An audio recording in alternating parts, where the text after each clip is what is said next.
Okay, perfect. Welcome everyone to the first lecture of the simulations of complex systems. So we will be going through 16 chapters through the course, which is all included in the lecture notes that you have on Canvas. And this is the chapter 1. And here you see, what is this sound? I hate this room. Anyway. So molecular dynamics is essentially the name of the chapter. You will see that each chapter is named on a particular model or a simulation, but they all cover different techniques of simulations and what you need for simulating different systems. And molecular dynamics in particular include how we are actually going to numerically model differential equations and solve them for many body particles. And you don't have to solve only molecules or atomic systems with molecular dynamics. You can also solve microscopic particles, any kind of system that you can imagine that has a differential equation governing the motion of the particle. It can also be like planets.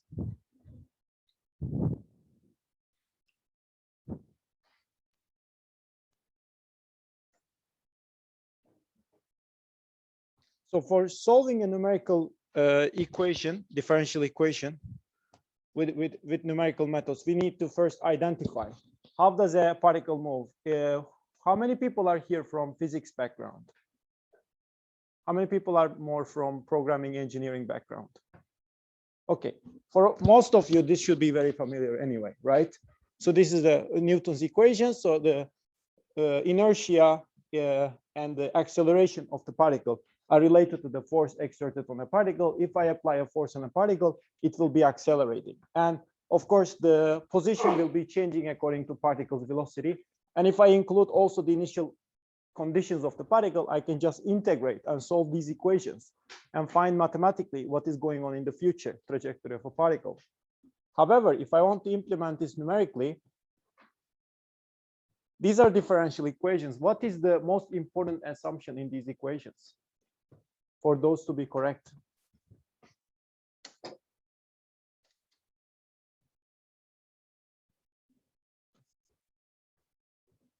Any guess? That they're continuously differential. Yes. What does that imply? What is the biggest difference between this and this?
We can't hear you.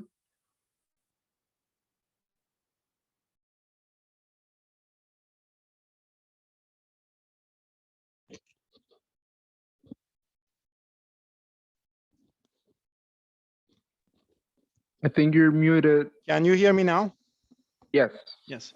Okay. Yes, now we can. The force acting on the particle that is recalling the particle back to initial equilibrium position is linearly proportional to the displacement of the particle from the center. This is the simplest example that we can try if our numerical solution works, right? Without any problems. Here, we need the force to simulate it. The force here can be assumed to be fully linear, which is minus kx, proportional to the displacement, and it's proportional to also with a stiffness coefficient, which represents the strength of the spring that is pulling back the particle. What will the solution be? You should have taken, at least those in the physics background, what is the solution of this equation of motion? What is going to happen? If I pull it a little bit to the right and release it.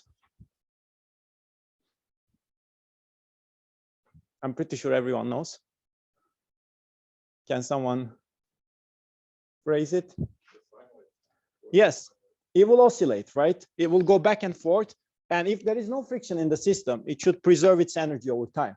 So it should continuously go from one end to the other with a sinus wave, kind of, which is expected. And I can get this solution numerically. You can see that here, the dashed black line is the analytical solution. And the blue line is the numerical solution. If I take delta t, that is 0.1 milliseconds, which means that to simulate this for a full second, I need to run 10,000 steps, which is a lot. So, but I can go down that. But even then, if I were to continue the simulation for a very long time, I would observe deviation from this theoretical formula. The reason is that simply the energy is not conserved if I use the Euler algorithm, the first order approximation that I just showed you. And you can see it if I increase the time steps. Maybe it's not very visible in the trajectory here. Even for 2 millisecond time steps, you start to see deviations from the analytical expectation. And the energy of the system is increasing. Why is that happening? Because force is increasing as the particle is getting away from the center, right? However, we are always taking the initial point of the location of the particle. When we extrapolate to the future, we always underestimate the force over the next time period. And this creates a problem. If I want to simulate a system faster, use a higher time step delta t, this creates me a big problem. I have very large deviations from the analytical expression, and I see that the energy is not conserved. So this is not a numerically acceptable solution. So to tackle that, there is a more advanced algorithm. This can be used for molecular dynamics, especially if you are concerned about the effects of finite time, which is called the Leapfrog algorithm. This standard algorithm is called Euler algorithm. This is the most intuitive one. You just take, okay, what is my next position? I take my first position, I put my velocity and the time step, and I get my next position. And I put my first velocity, and I put my acceleration term, and I multiply it by delta t. I get my velocity in the next time step. This is the most naive one, but this has problems with, this has an order of delta t square error. Here is the suggestion from the Leapfrog algorithm to improve on this problem. And it comes like this. First, I update the particle position with half time step. And then I update the velocity with a full time step. And then I update the position again with the updated velocity for the rest of the half. Do you see the difference?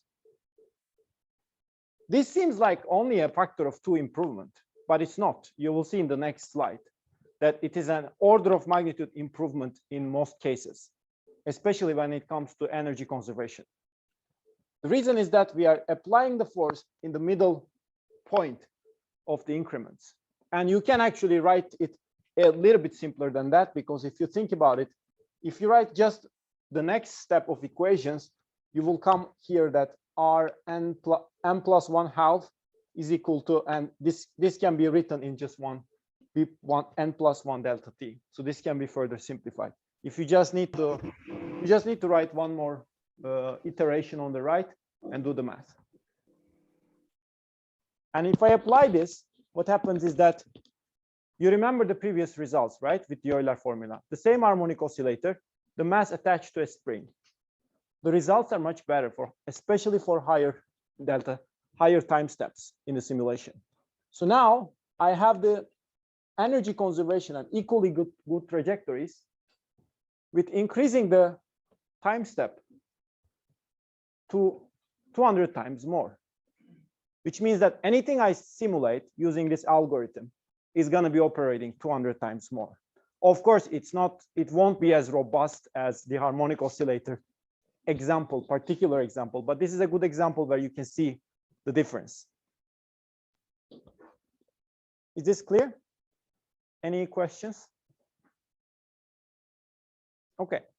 And in the example file or in the lecture note, you will see other examples like damped harmonic oscillator or forced oscillators, driven oscillators.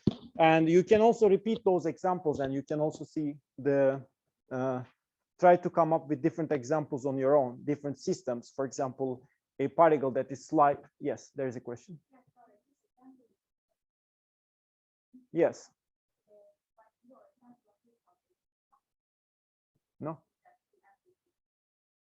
Okay.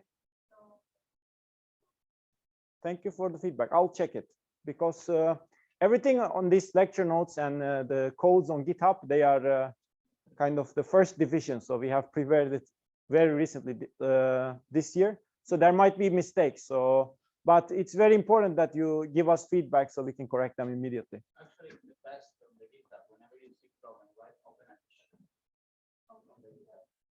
Yeah, it's public. You can do that.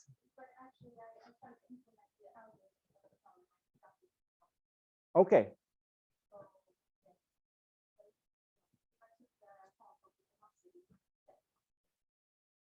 Yeah. Okay. I will try to look into that and then solve the problem and correct it. Okay. I don't know. Yeah.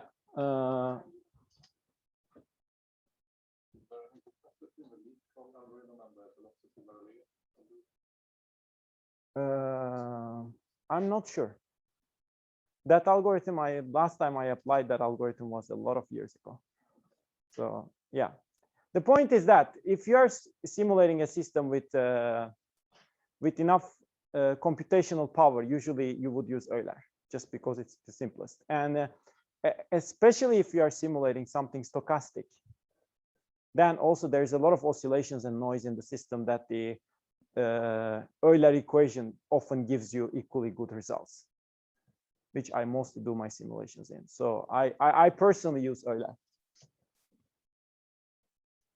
And then the next thing is to simulate multiple particles. If we know how to simulate a single particle, we need to simulate multiple particles. This is particularly when it gets very important to be able to simulate these kind of systems. The reason is that a single particle can always be solved analytically. Why would I bother making a simulation when I can solve it analytically, find the particle's trajectory exactly for the entire time, like as a function of time analytically? If I can get it, I don't need to waste time on simulations to predict if I have an analytical solution. But as soon as I get a few particles that are interacting with each other with certain potential, this could be Lennard Jones potential, like the one I'm about to introduce. This could be gravitation. This could be Coulomb force, like acting particles with Coulomb's forces with charges. This could be magnetic dipoles. This could be anything. And it will be incredibly difficult. Even a few particles that are interacting with gravitational interaction is very, very difficult to solve analytically. So that's why we really need to tackle these problems numerically. So here what happens is that instead of the very first formula that I showed you, we have a formula for each particle. Each particle have its initial conditions, and each particle have its position change according to only its velocity. The only interacting equation is this one. So the velocity equation. Every particle's change in velocity is affected by the force, the total amount of force that is acting on that particle, which is the sum of all the other particles that are applying force on our particle, right? So this is where we calculate all the interaction terms. Of course, if we are simulating a system with molecules or atoms, we need to maybe consider an interaction potential that is relevant, which is the Lennard Jones potential. So this is a potential that is very long ranged and attractive potential. So particles attract each other slightly. You see that if two particles get closer to each other, the potential energy decreases, which means that they want to come together. But as soon as they get closer than a certain distance, which is the radius of the particle or the interparticle distance, there is a very strong repulsion. So they cannot really get closer than that. So two important things is that this is a long range interaction, and this is a there is a very strong repulsion between the particles if they get closer than a certain distance. And then what you can do is that you can create a two-dimensional gas where you have a lot of particles. So what you need to do is that, let's see if we can draw it. So let's say I have a box of many particles, and then I need to just calculate, for example, if I'm updating this particular particle, I assume that this is a two-dimensional gas of particles. And then what I do is that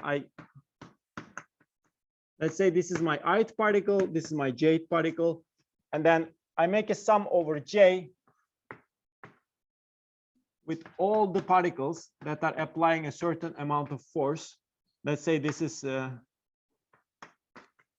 fj. Of course, it is attractive, but it can be also repulsive if they are getting very close. And with this way, I can just iterate this system using these equations that I just showed you in the previous slide for a long time and simulate a two-dimensional gas system that are interacting with this kind of potential. Important thing here is that what should I check in terms of numerical correctness? Before I could check the sinusoidal waves because I know that that is the expected solution, right? Here, I don't really have an expected solution. Particles bumping into each other and flying in the space randomly, right? But I can initiate the particles with some sort of random velocity and positions and try to look if the energy is conserved.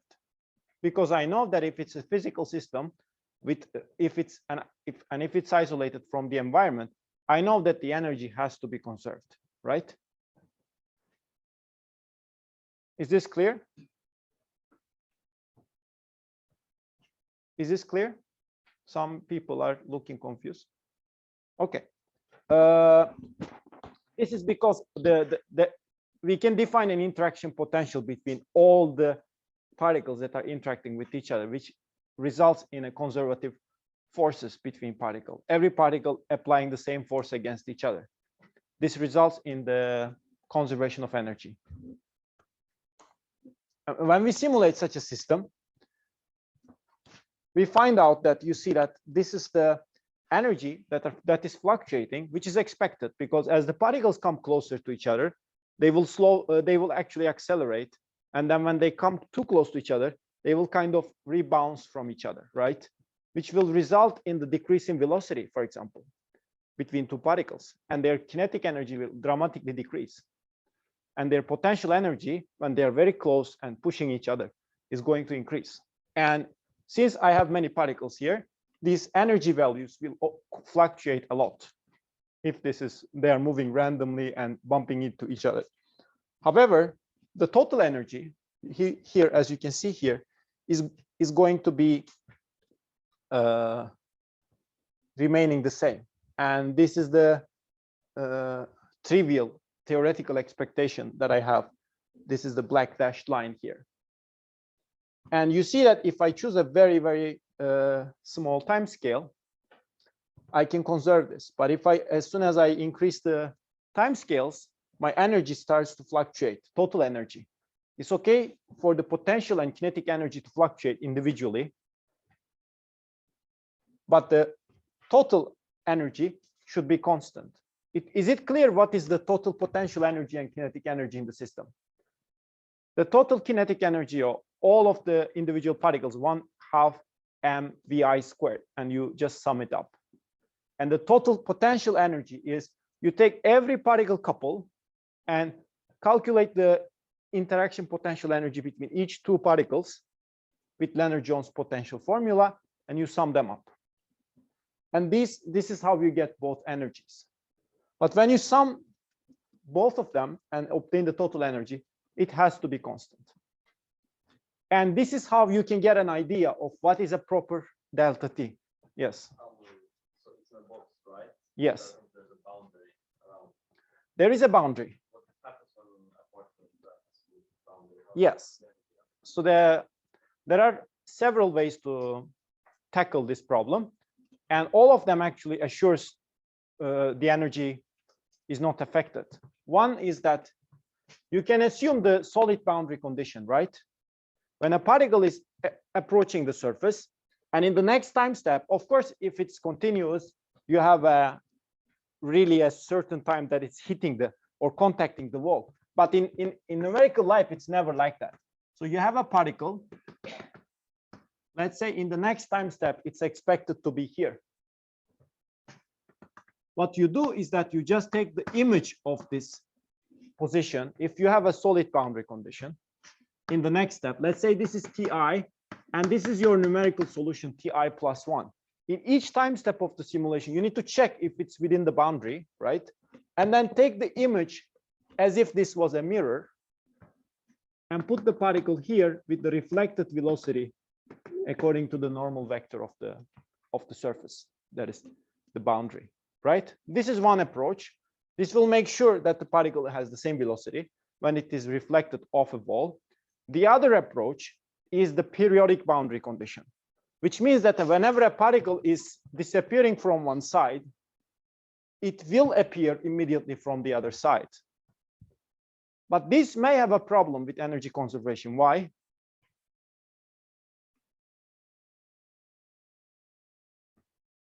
Yes?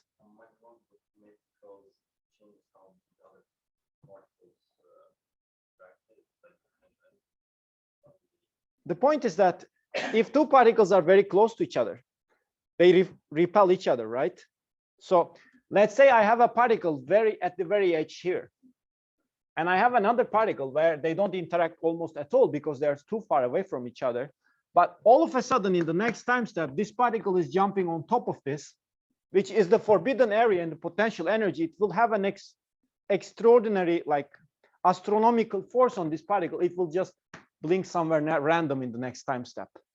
This will create obviously a big problem. What you need to do if you have such a system and applying periodic boundary conditions, you need to consider whenever a particle is close to the edge of a surface, you need to consider, can this be interacting with another particle due to boundaries?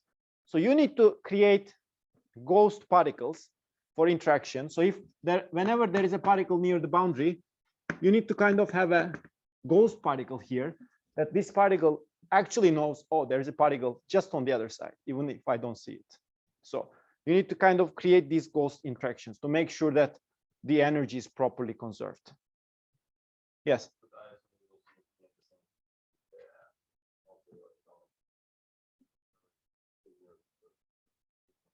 Yes, but that happens a lot less depending on your concentration of particles. But I mean, if there is a particle here and there is a particle here, they are already, I mean, within a time step, if they're getting so close to each other, your time step is already too high. It should be small enough, but it is a lot more often, like a lot more often when you have periodic boundary conditions. Because if they are so close already that bouncing off the boundary will make them on top of each other, they're already interacting. So that is not as big of a problem. And of course, you can also consider solve the problem with different ways. For example, you can have particles that are on the boundaries that are solid and not moving. Which way this will result in, for example, you can put particles here. This doesn't seem to be a very intelligent solution for this kind of boundary condition problem. But in other kind of simulation techniques like cellular automata, Ising model, or other chapters as you go forward, if you want to apply a boundary condition when you want to have a certain condition in the boundary, you can do this technique. So you just have a particle that you don't update its velocity or coordinate. It's just a fixed particle, but it is still interacting with other particles. That is another technique. Is this clear so far? Yeah, and also you may have a different kind of boundary conditions. It doesn't always have to be square, right? Or a solid wall. You will have projects where you're going to need to design a complex environment, maybe. So there you may have a triangular, circular, different kind of boundaries. And all of the results I am presenting you here, or the techniques, are actually two-dimensional, right? When it gets three-dimensional, things get a little bit more confusing in terms of programming the geometry of it. And here is there is an example here that how we can simulate Brownian motion using molecular dynamics of this kind of two-dimensional particles in an environment. What we do here is that we just simulate individual particles that are dispersed around the medium, and they have random velocities, and they go around and bump against this bigger particle. What happens is that whenever a particle is hitting another wall, I mean, of course, we assume that this large particle is a lot larger than this is like maybe a particle of micron size. These are atoms or molecules that are swimming around the particle or flying around the particle if it's a gas. This results in a lot of collisions between the molecules of the environment and the particle itself, right? And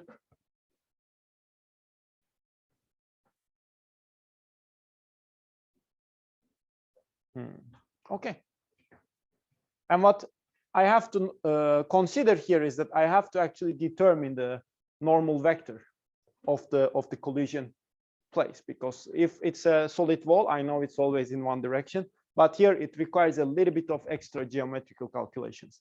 And I again have to calculate what is the image of the particle's next position, and I reflect the velocity of the particle again according to the normal vector. And each time this particle is reflected, what happens to the momentum of the larger particle? Yes? Yes. Since this particle's momentum is changing, if this angle is theta and its velocity is v, what is the change in this particle's position? 2 times v times cosine theta, right?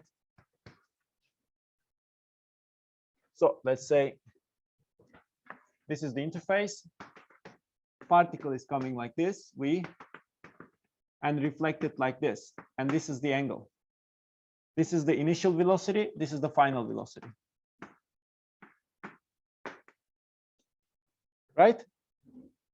About this much, the particle's velocity change that is reflected off the boundary of the spherical boundary of the bigger particle. And this will result in a momentum change of the small particle. Of course, for the larger particle, this is a very small value. But as a lot of small particles are jumping around and hitting this particle all the time, think about the environment of a gas. Of course, we are not feeling it because our mass is astronomical if we compare it to the molecules in the air. But if you see a very small, tiny particle of dust, you will observe that they are not actually going down straight in air. They're just flying around. The reason is Brownian motion. The reason is exactly this. They are colliding all the time with smaller molecules and atoms in the environment. And that's why they do this kind of diffusive motion. And this is actually a random motion. It's not, you cannot really predict this analytically. I mean, you can try, just assume that there are 100 particles and try to solve it, but you cannot solve it. That's why we need simulations. And we can actually demonstrate Brownian motion and diffusion directly using these kind of simulations. I could. Yes. Would this randomness in the motion be? Does it have to do with chaos? Does it have to do with chaos? I would say no, because in chaos it's a lot more about the initial condition and predictability. I mean, we of course don't predict it from the, if we have an initial position of this Brownian particle, we don't know where it's going to end, right? If it starts in the middle, we don't know where it's going to end after a certain time, because there's a lot of random collisions and it can go anywhere. But we know a lot of statistical properties, and we know how its position distribution is going to change over time. We can still characterize its motion and, for example, analyze the displacement of the particle from its initial point. And this is where we demonstrate an analysis, very important analysis that you will see a lot of times in this course. And that's why you really need to understand this concept. It's incredibly important for a lot of things in stochastic differential equations or diffusion, and also for the particular case of this course is the mean square displacement. Why is it so important? Any ideas?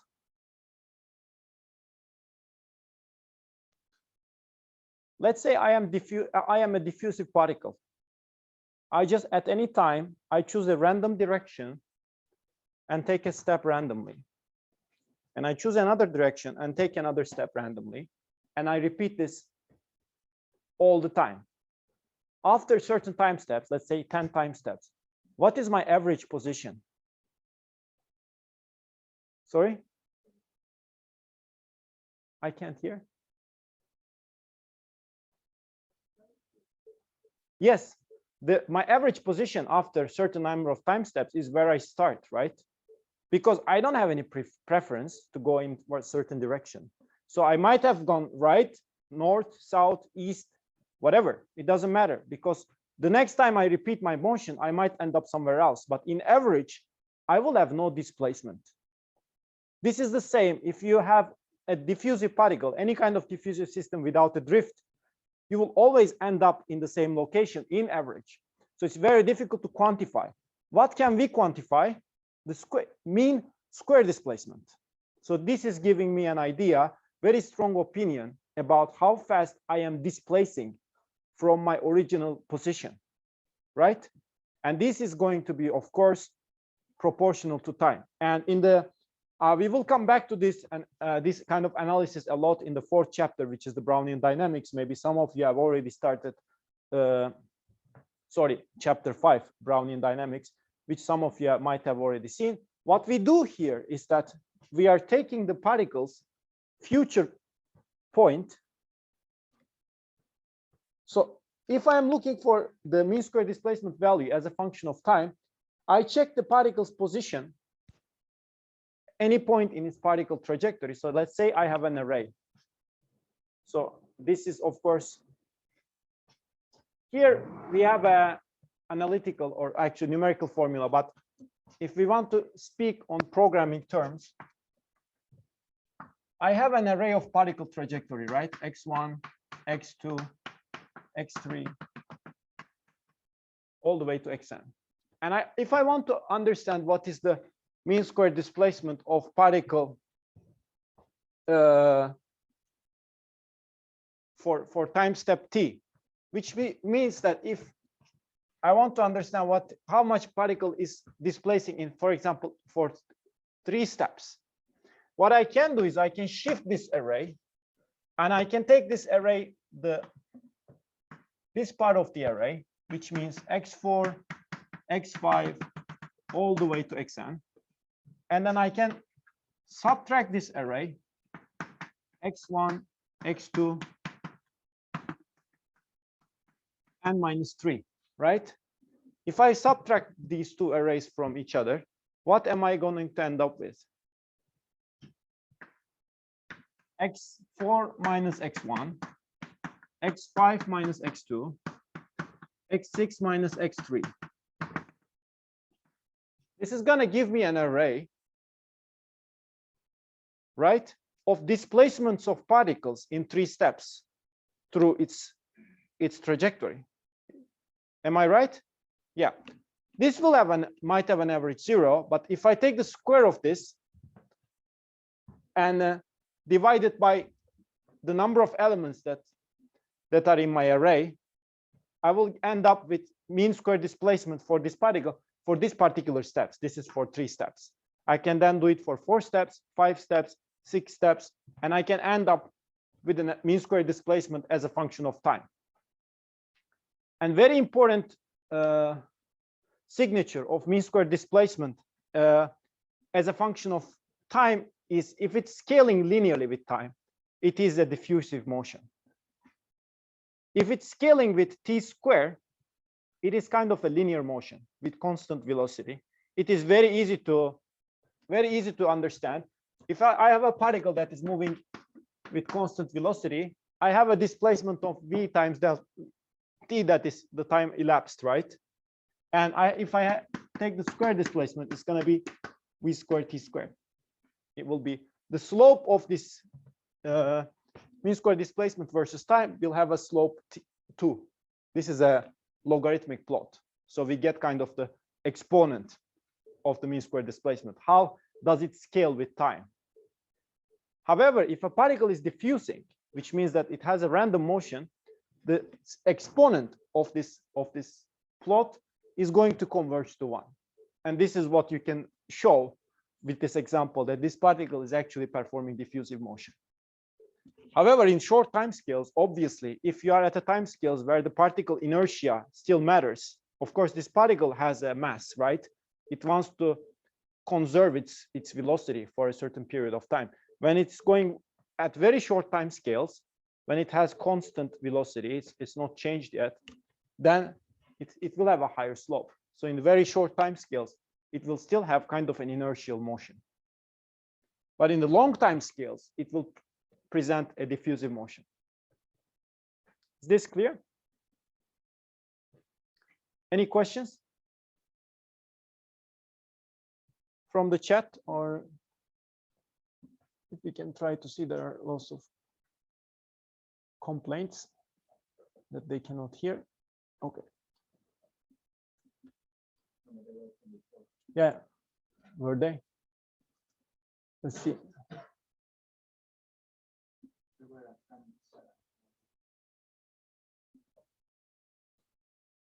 Yeah, it's there are. Yeah. Okay. Is everything clear from the first lecture? Any questions? So first lecture is about molecular dynamics chapter, is about how we simulate differential equations, ordinary differential equations, which means that they don't have stochastic terms in it. That is random, which is we will come back to that in chapter 5, when things will change a lot when we have a random term.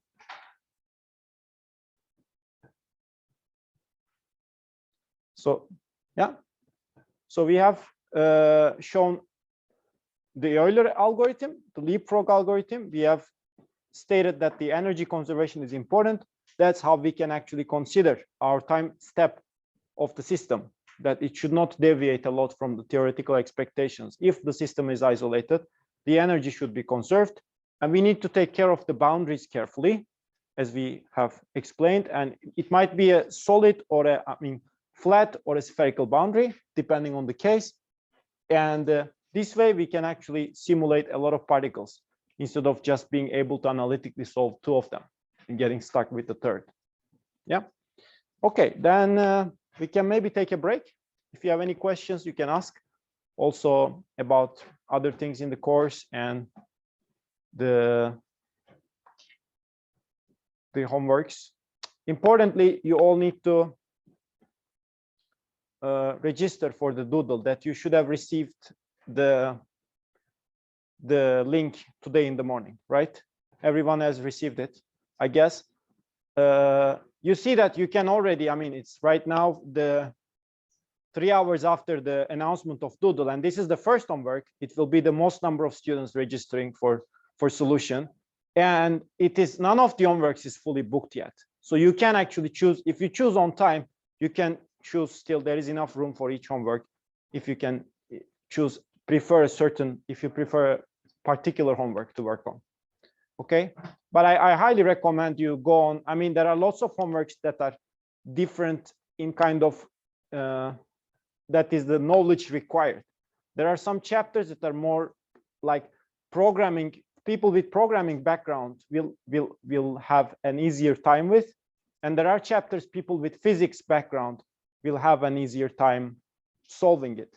You can take a look at, but most importantly, I think you should spend your time on the chapters that are most interesting to you. And it will be more fun, and you will be actually completing it easier. Yeah. Okay. We continue in 15 minutes.